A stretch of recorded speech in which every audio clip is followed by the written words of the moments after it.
Uttarakhand express लेकर हाजिर हूं मैं कंचन डोगरा नेगी। बहुत स्वागत है आप सबका न्यूज 18 पर। आइए बड़ी खबर से इस बुलेटिन का आगाज करते हैं। बड़ी खबर उधम सिंह नगर से है, जहां पर सिपाही बर्खास्त किया गया है। महिला से रेप की कोशिश करने वाला ये सिपाही बर्खास्त कर दिया गया है। पुलिस सिपाही जगदीश नाथ बर्खास्त कर दिया गया है। सिपाही ने क्वारंटीन सेंटर में की थी महिला के साथ रेप की कोशिश। किच्छा के सूरजमल क्वारंटीन सेंटर की एक घटना है। बाउंड्री फांदकर क्वारंटीन सेंटर में घुसा था ये आरोपी। रेप की कोशिश की गई थी। पुलिसकर्मी के खिलाफ महिला के घर वालों ने तहरीर दी थी और साथ ही तैनात दूसरे सिपाही को भी सस्पेंड किया गया है। शराब पीकर ड्यूटी करने के आरोप में सस्पेंड हुआ है दूसरा सिपाही। शैलेंद्र नेगी मेरे सहयोगी इस खबर पर और जानकारी के साथ मौजूद हैं। शैलेंद्र, अभी की ताजा अपडेट आप बताइए। बर्खास्त कर दिया गया है ये सिपाही और इसके अलावा क्या जानकारी? देखिए, इसको देर रात बर्खास्त कर दिया गया है। जब न्यूज 18 ने देर रात खबर दिखाई तो इसका असर ये हुआ कि एसएसपी ने पहले इसको सस्पेंड किया और सस्पेंड करने के बाद ये जब पूरी की पूरी खबर फिर से फ्रेश की गई, रात हमने 10:30 बजे के बुलेटिन में दिखाई, तो फिर उसका असर ये हुआ कि डीजी हेल्थ माफ कीजिएगा, जो डीजी पुलिस हैं वो इससे खासे और उन्होंने एसएसपी को निर्देश दिए कि आप सीधे सीधे सिपाही को बर्खास्त कीजिए। जिसके बाद एसएसपी ने निर्णय लिया कि सिपाही को बर्खास्त करना, और सिपाही को बर्खास्त किया गया और सिपाही को तुरंत गिरफ्तार कर लिया गया और साथ ही उसके खिलाफ एफआईआर तो हो चुकी है और बर्खास्त कर दिया। उसको बर्खास्त करने के बाद फिर गिरफ्तार कर लिया गया है। और जो दूसरा शैलेंद्र, ये पूरी घटना एक बार आपसे विस्तार से समझना चाहेंगे। जो पीड़ित लड़की है उसका क्या कुछ कहना है? कब वो समय था जब इस सिपाही ने रेप की कोशिश की और इसका साथी जो है वो भी इसको साथ देता हुआ नजर आया था? देखिए, बिल्कुल ये शनिवार दिन की घटना शनिवार दिन से शुरू होती है, जब एक महिला अपने पति के साथ क्वारंटीन सेंटर में आती है और उसे क्वारंटीन सेंटर में रखा जाता है। लेकिन थोड़ी शाम होते ही एक सिपाही वहां पहुंचता है और महिला से कहता है कि इसको अलग बिल्डिंग में लेकर के जाना है और अलग जगह लेकर के जाना है, क्योंकि महिलाओं को वहां शिफ्ट करना है। कॉलेज की जो दूसरी बिल्डिंग थी वहां दीवार फांक करके जाता है और वहां कहता है महिला से कि आप भी इसी दीवार से चले जाइए, क्योंकि बाहर से जाने में दिक्कत होगी। तो दीवार फांक के महिला को भी उस तरफ ले जाता है और वहां ले जाने के बाद वो पूरा का पूरा, क्योंकि इलाका अंधेरे में था, वहीं इसने मौके का फायदा उठाते हुए महिला के साथ छेड़खानी शुरू कर दी।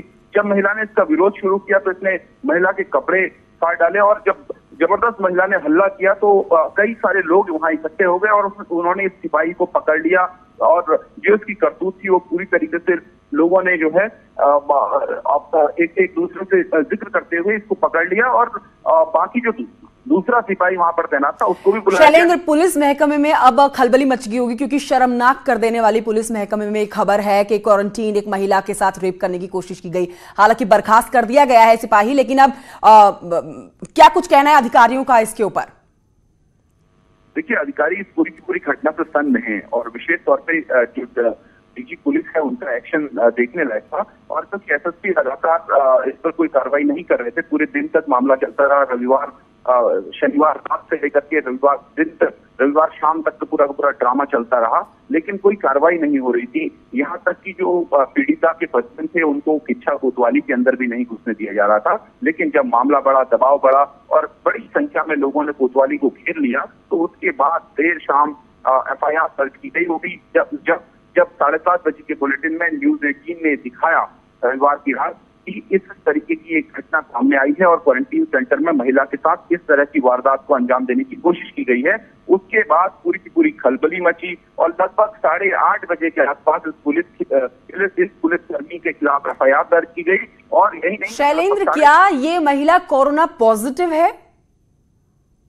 नहीं, ये क्वारंटीन सेंटर में रखी गई थी, क्योंकि ये बाहर से आई थी। कह है कि मुंबई से अपने पति के साथ यहाँ पर पहुंची हुई थी, तो इसलिए इसको यहाँ पे क्वारंटीन किया गया था। लेकिन इस सिपाही की हरकत के बाद कंचन मैं बता दूं कि महिलाओं की सुरक्षा पर बड़ा सवालिया निशान उठा है और यही वजह है कि जब इच्छा का सूरजमल बड़ा सवाल इसलिए भी उठता है क्योंकि शैलेंद्र, इससे पहले भी खबर आई थी जब हरिद्वार में एक विदेशी महिला के साथ छेड़छाड़ की गई थी और उसने भी रिपोर्ट दर्ज कराई थी, उसके बाद एक्शन लिया गया था। एक आखिरी सवाल कि महिला के जो परिवार वाले हैं जिन्होंने तहरीर दी थी इस सिपाही के खिलाफ, इसका दूसरा साथी जो है उसे सस्पेंड किया गया है, क्या उसके दूसरे साथी के सस्पेंड होने से और इसको बर्खास्त करने से, इस आरोपी को बर्खास्त करने के बाद घर वाले संतुष्ट नजर आ रहे हैं या फिर आगे भी वो कुछ कार्रवाई करवाना चाहते हैं? देखिए, घर वालों की यही डिमांड थी कि सिपाही के खिलाफ सख्त से सख्त कार्रवाई हो, तो बर्खास्त की एक सबसे एक्सट्रीम कार्रवाई होती है, इसी बात की डिमांड कर रहे थे। अब उनका ये कहना है कि फ्री एंड फेयर जांच हो और सिपाही के खिलाफ जो कि अगर बर्खास्तगी हुई है तो वो बरकरार रहे। ऐसा न हो कि जांच में ढीला हवाली हो और ये सिपाही कुछ दिनों बाद छूट जाए, तो इसलिए पूरी की पूरी जांच होनी चाहिए। लेकिन फिलहाल इस महिला को यहाँ से शिफ्ट कर दिया गया है। मैं ये भी ऐड कर दूं, ये भी जानकारी अपने दर्शकों को दे दूं कि यहाँ से इस क्वारंटीन सेंटर में इस महिला के अलावा 4 और महिलाएं रखी गई थी, उन्हें अब पंतनगर यूनिवर्सिटी में शिफ्ट कर दिया गया है। यानी जिले में जितनी भी उधम सिंह नगर जिले में जितनी भी महिलाएं क्वारंटीन की जाएंगी, उन्हें पंतनगर यूनिवर्सिटी कैंपस में किया जाएगा, क्वारंटीन किया जाएगा, ताकि वहां सुरक्षित महसूस कर सकें और उन्हें कहीं भी बाहर नहीं रखा जाएगा, न तो स्कूल और अन्य कॉलेज में रखा जाएगा, उसे पंतनगर यूनिवर्सिटी कैंपस में ही क्वारंटीन किया जाएगा। शुक्रिया आपका शैलेंद्र नेगी, बहुत बहुत शुक्रिया आपका इस जानकारी के लिए। उधम सिंह नगर से बड़ी खबर, जहां से पहाड़ से बड़ी खबर, जहां से शर्मसार कर देने वाली खबर है कि एक सिपाही ने एक क्वारंटीन महिला के साथ रेप की कोशिश की। बढ़ते हैं आगे, आपको बताते हैं कि उत्तराखंड में कोरोना संक्रमितों की कुल संख्या 321 पहुंच गई है, जिसमें से 56 रिकवर कर चुके हैं, जबकि एक्टिव केसों की बात करें तो 262 एक्टिव केसेस हैं। रविवार देर रात एम्स ऋषिकेश में कोरोना के 4 और मामले सामने आए हैं। साथ ही रविवार को सामने आए कोरोना पॉजिटिव केसों की संख्या 77 पहुंच गई है। ये चारों केस देहरादून जिले के हैं। रविवार को भी सबसे ज्यादा नैनीताल जिले में 32 कोरोना पॉजिटिव मामले निकले। देहरादून की अगर बात करें तो यहाँ पर 15, अल्मोड़ा में 5, चमोली में 8, चंपावत में 1, पौड़ी गढ़वाल में 1, टिहरी गढ़वाल में 3, उधम सिंह नगर में 9 मामले और बागेश्वर में 2 केस सामने आए हैं। इसके बाद उत्तराखंड के सभी जिले ऑरेंज जोन घोषित कर दिए गए हैं।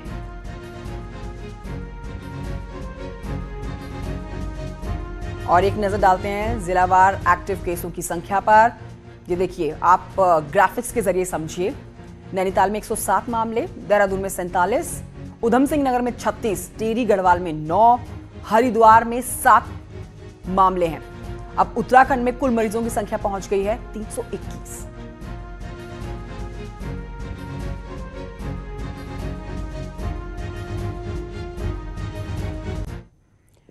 बढ़ते हैं आगे, आपको बताते हैं कि जनपद चमोली में भी कोरोना मरीजों की संख्या में लगातार इजाफा हो रहा है। अब बीते 24 घंटों में जिले में 8 कोरोना संक्रमण के मामले सामने आ चुके हैं, जिसमें से पूर्व में आए एक कोरोना पॉजिटिव के साथ ही 4 अन्य एक ही परिवार के हैं और 4 इनके पास के ही रहने वाले हैं। जनपद चमोली में देर रात 5 संदिग्ध कोरोना संक्रमितों की रिपोर्ट पॉजिटिव आने के बाद से हड़कंप मचा है। स्वास्थ्य विभाग की टीम 5 कोरोना संक्रमितों को एम्बुलेंस में जिला अस्पताल लेकर पहुंची। फैसिलिटी क्वारंटीन सेंटर में सैनिटाइजेशन का काम भी किया गया, ताकि जो और लोग हैं वो इस संक्रमण के खतरे से बच सके, ये संक्रमण ना फैले। पूरे जिले में एक्टिव मरीजों की संख्या 9 हो गई है, जबकि अन्य 4 लोगों को उनकी सैंपलिंग ऋषिकेश में होने के साथ ही घर आने के बाद उनका उपचार भी किया जाएगा। अस्पताल में चल रहा है और मरीजों की संख्या अब तक 13 हो गई है यहां पर।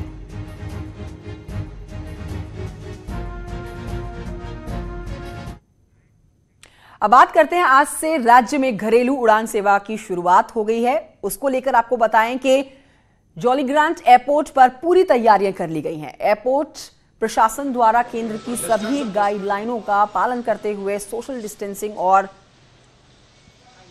कॉन्टैक्टलेस प्रोसेसिंग, जिसमें यात्री फेस टू फेस नहीं होंगे, साथ ही सीटों पर डिस्पेंसर्स का इस्तेमाल करके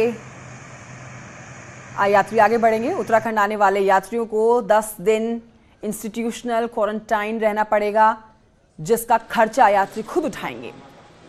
तो ये कुछ सावधानियां, ये कुछ जरूरी स्टेप्स आपको बता रहे हैं जो उड़ान के दौरान यात्रियों को फॉलो करना होगा। दोपहर के 12:25 पर फ्लाइट आएंगी। मुंबई से देहरादून उड़ान भरने वाली है फ्लाइट। तो आज पूरे देश में डोमेस्टिक फ्लाइट्स शुरू हो जाएंगी। 25 तारीख है, जैसा कि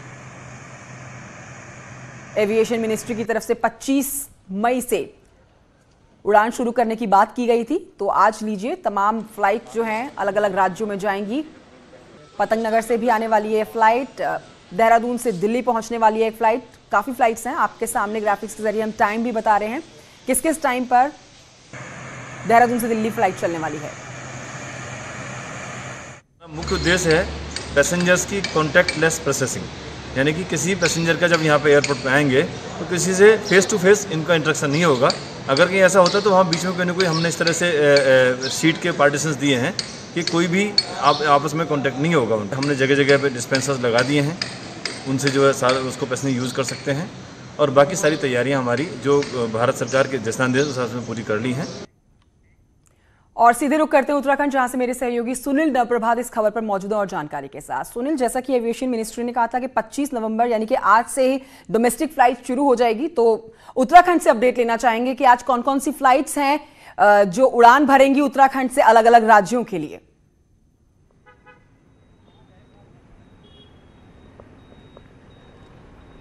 देखिए कंचन, उत्तराखंड में जिस तरह से पिछले कुछ दिनों में लगातार मामले बढ़े हैं, कल भी करीब 77 के आसपास नए केसेस सामने आए हैं, तो एक और चौतरफा चुनौतियां बढ़ रही हैं सरकार की, प्रशासन की, तो दूसरी ओर जिंदगी को नॉर्मलाइज करने की भी कोशिश की जा रही है। जो व्यवस्था है उसको पटरी पर लाने की कोशिश की जा रही है। आज से जो डोमेस्टिक उड़ानें शुरू हुई हैं, करीब 7 फ्लाइट एक दिन में चलेंगी और सरकार के लिए ये भी एक बड़ी चुनौती होगी कि जहां बहुत सारे लोग सड़क मार्ग से पहुंच रहे हैं, रेल के जरिए उत्तराखंड पहुंच रहे हैं, वहीं अब हवाई सेवाओं के जरिए भी यात्री यहां पर पहुंचेंगे, तो उनको किस तरह से क्वारंटीन किया जाए, उनकी व्यवस्थाओं को किस तरह से बनाया जाए, ये एक बड़ी चुनौती होगी। जिस तरह से एक और कोरोना पॉजिटिव की संख्या राज्य में 321 का आंकड़ा पार कर गई है, 262 के आसपास अभी एक्टिव केस राज्य में है, ये सरकार के लिए एक बड़ी चुनौती है। तो ठीक उसी तरह हजारों की संख्या में लोग क्वारंटीन हैं और क्वारंटीन सेंटरों में भी जो व्यवस्थाएं हैं उनको बनाए रखना इतने बड़े पैमाने पर। कल आपने देखा कि किच्छा का जो सूरजमल जो क्वारंटीन सेंटर है, वहाँ के हालात अभी आपने देखे। शैलेंद्र नेगी बता रहे थे कि किस तरह से वहाँ पे एक सिपाही ने एक महिला के साथ रेप करने का प्रयास किया। न्यूज़ 18 ने इस खबर को जब प्रमुखता से दिखाया तो उसके बाद सरकार एक्शन में आई और संबंधित सिपाही को सस्पेंड कर दिया गया। एक और सिपाही था जो इसी सेंटर पर शराब के नशे में धुत मिला, उसके खिलाफ भी कार्रवाई हुई। सुनील, अगर मैं गलत नहीं हूं तो शायद आप देहरादून एयरपोर्ट के पास खड़े हैं। 3 चीजें बहुत प्रमुखता से कही गई हैं, 3 चीजों का पालन करना होगा यात्रियों को: social distancing, no face to face interaction और कॉन्टेक्टलेस इंटरेक्शन। मतलब आपको इन 3 चीजों का पालन करके ही आगे बढ़ना होगा। क्या आपके सामने ऐसा करते हुए लोग नजर आ रहे हैं अगर आप एयरपोर्ट पर इस समय मौजूद हैं तो? देखिए कंचन, मैं एयरपोर्ट पे मौजूद नहीं हूं, लेकिन जो भी यात्री हवाई सेवाओं के जरिए उत्तराखंड पहुंचेंगे उसके लिए कड़े नियम लागू किए गए हैं। जो प्रोटोकॉल है उसका 100% यहाँ पर पालन हो, उसको फॉलो किया जाए, ये कड़े निर्देश कल ही चीफ सेक्रेटरी के द्वारा दे दिए गए हैं। कल खुद देहरादून के डीएम ने भी एक वीसी की तमाम अधिकारियों के साथ, और ये सुनिश्चित किया गया है कि किसी भी तरह से जो प्रोटोकॉल है कोरोना का, उसका उल्लंघन न किया जाए। यहाँ से जो भी यात्री आएंगे हवाई सेवाओं के जरिए उनको क्वारंटीन रहना होगा, 7 दिन उनको होटल में रहना होगा। और ये भी तय किया गया है कि जो भी यात्री आएंगे वो 7 दिन होटल में ठहरेंगे और इन 7 दिनों का किराया उनको खुद वहन करना होगा, खाने पीने का किराया उनको खुद वहन करना होगा, और उसके बाद अगले 7 दिन उनको होम क्वारंटीन रहना होगा। इसमें भी कुछ यात्रियों को छूट है, चाहे जैसे वो गर्भवती महिलाएं हों या फिर जो अति इमरजेंसी का जो पेशेंट हों, उनके लिए छूट है कि वो 14 दिन के क्वारंटीन पीरियड अपने घर पर पूरा कर सकते हैं। लेकिन बाकी यात्रियों को 7 दिन होटल में गुजारने होंगे। प्रशासन ने ऐसे करीब, अगर मैं अकेले देहरादून की बात करूं तो 25 से 35 होटल ऐसे निर्धारित किए हैं। उनकी सूची जारी की गई है कि जो भी यात्री जौलीग्रांट एयरपोर्ट पर अगर उतरता है तो वहां पर उसे एक सूची पकड़ा दी जाएगी कि आप किस होटल में रुकना चाहते हैं, उसका किराया उसमें लिखा होगा, वहां पर खाने की क्या क्या डाइट आपको मिलेगी, कितने दर पर मिलेगी, वो पूरी चीज वहां पर एयरपोर्ट पर यात्रियों को मुहैया कराई जाएगी। सुनील, एक आखिरी सवाल, एक अपडेट आपसे लेना चाहेंगे आखिर में कि 321 हो गए अब कुल मामले, और जिस तरह से प्रवासी प्रदेश में वापस आ रहे हैं लगातार मामले बढ़ते जा रहे हैं। एक आखिरी अपडेट कि हर दिन टेस्ट हो रहे हैं, आज भी कई टेस्ट हुए होंगे, कईयों की रिपोर्ट्स आने वाली हो, मान के चलें कि नंबर जो है 321 इसमें इजाफा ही होगा आगे।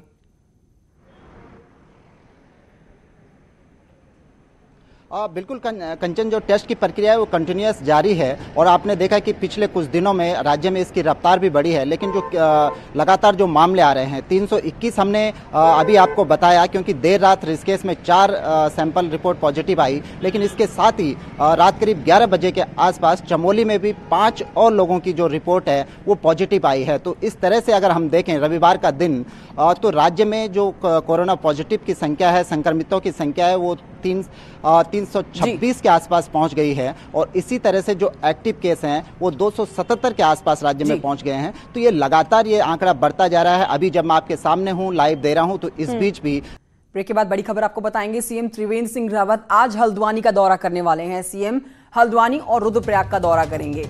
यहां पर अधिकारियों के साथ समीक्षा बैठक भी करने वाले हैं त्रिवेंद्र सिंह रावत।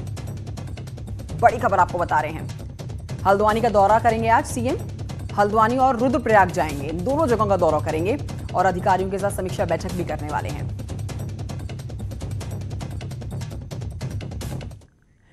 वहीं आपको बताएं कि रविवार को मुख्यमंत्री त्रिवेंद्र सिंह रावत श्रीनगर पहुंचे और यहां पर मेडिकल कॉलेज में कोरोना बचाव एवं राहत कार्यों की सीएम ने समीक्षा की। सीएम ने कोरोना संक्रमण के चलते आवश्यक संसाधनों और जरूरी सावधानी बरतने के निर्देश दिए। क्वारंटीन या फिर आइसोलेशन के दौरान डॉक्टर्स, अस्पताल स्टाफ और तमाम प्रधानों के साथ अभद्रता के मामलों पर भी सख्त कार्रवाई होगी। रविवार की बैठक में यह निर्णय लिया गया। तो जो प्रवासी आ रहे हैं उनसे कहूंगा कि क्वारंटाइन का जो नियम है उसका पालन करें। प्रशासन से कहा गया है कि उसका सख्ती से अनुपालन कराएं।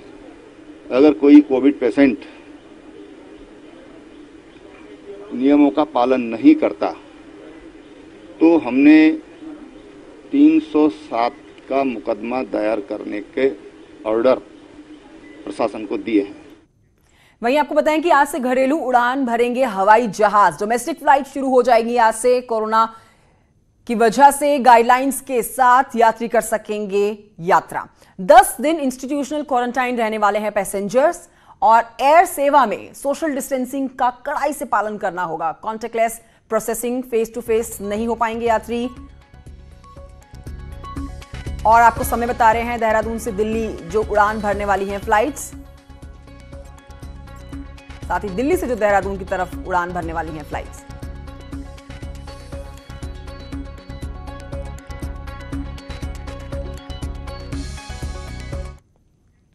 बढ़ते हैं आगे। चमोली से अगली खबर ही आ रही है। यहां पर उत्तराखंड के दर्जा राज्य मंत्री विनोद आर्य के बेटे पुलकित आर्य को राजस्व पुलिस ने पकड़ा है। पुलकित आर्य लॉकडाउन तोड़कर हरिद्वार से चमोली पहुंचे थे और हैरानी की बात यहां पर यह है कि दर्जा मंत्री के बेटे के पास कोई परमिशन नहीं थी, लेकिन उत्तराखंड सरकार के लोगों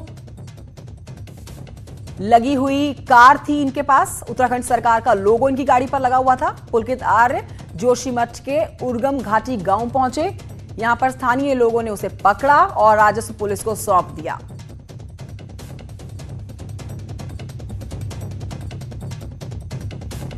लाल घेरे में आपको जो शख्स दिखा रहे हैं पुलकित आर्य है, जिन्होंने सिर्फ और सिर्फ लोगो लगी हुई गाड़ी का इस्तेमाल किया। एक जगह से दूसरी जगह जाने के लिए परमिशन इनके पास नहीं थी। बढ़ते हैं आगे। आपको बताते हैं, प्रधानमंत्री नरेंद्र मोदी ने ट्वीट पर मुस्लिम समाज के लोगों को ईद की बधाई दी है। उन्होंने लिखा है कि ये ईद आपके जीवन में खुशहाली और सद्भाव लाए। तो आज ईद है, पूरी दुनिया में आज ईद मनाई जा रही है। भारत में प्रधानमंत्री नरेंद्र मोदी ने तमाम मुस्लिम भाइयों को ईद की शुभकामनाएं। और इसी के साथ बुलेटिन में इतना ही। आप देखते रहिए।